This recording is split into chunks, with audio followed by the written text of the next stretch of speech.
এটা মাথা গরম করার মতো স্লোগান।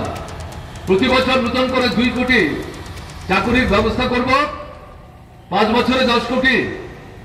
আমাকে ভোট দিন, দেখুন বেকার সমস্যার সমাধান করতে পারি কিনা। 5 বছরের জায়গায় 10 বছর হলো, এই সময় বেকার সমস্যার সমাধান দূরের কথা, প্রতি বছর 90 থেকে আরম্ভ করে প্রায় 98 লক্ষ নতুন বেকার ছেলে মেয়ে কাজের জন্য লাইনে দাঁড়াচ্ছে।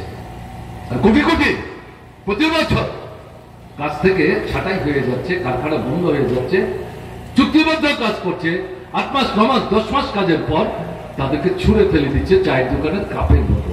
যারা করেন যুবক বন্ধু যারা, তাদেরকে এগুলো ভাববার জন্য বিশেষ করে অনুরোধ করছি।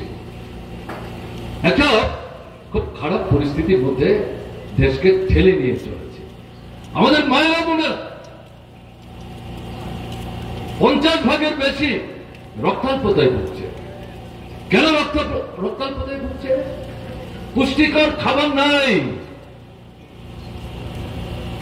রোজগার নাই, অনাহারে অর্ধাহারে দিন কাটাচ্ছে। সবাইকে খাওয়ার পর রাতের বেলা যখন মাটা বোনটা ঘুমোতে যায়, কেউ খবর রাখে না সে কি খেলো কি খেলো না। এগুলা জল খেয়ে বাতি নিভিয়ে দিয়ে মশারি তোলায় গিয়ে চুপচাপ শুয়ে পড়ছে। এরপরেও প্রাণাধিক প্রিয় শিশু সন্তান তার পিঠ বুলাচ্ছে। দিল্লির ক্ষমতায় রেখে এই যে জ্বলন্ত সমস্যা দেশের কোটি কোটি মানুষের জীবনে দগ্ধ হচ্ছে, এর থেকে মানুষকে রক্ষা করা যাবে না।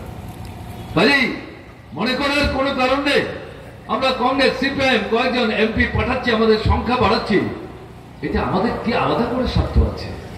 আমাদের লড়াই, আমাদের যে চিন্তা, আমাদের যে ভাবনা, আমাদের যে স্বার্থ, সবটা আমাদের দেশের কোটি কোটি মানুষের দৈনন্দিন যে জীবন যন্ত্রণা, তার থেকে তারা যাতে পরিত্রাণ পেতে পারেন, তার জন্য যে লড়াই, সেই লড়াইটাকে তেজি করার জন্য আমাদের প্রতিনিধিদেরকে নির্বাচিত করে দিল্লির সংসদে পাঠাবার জন্য বারবার আপনাদের কাছে আমরা অনুরোধ করছি।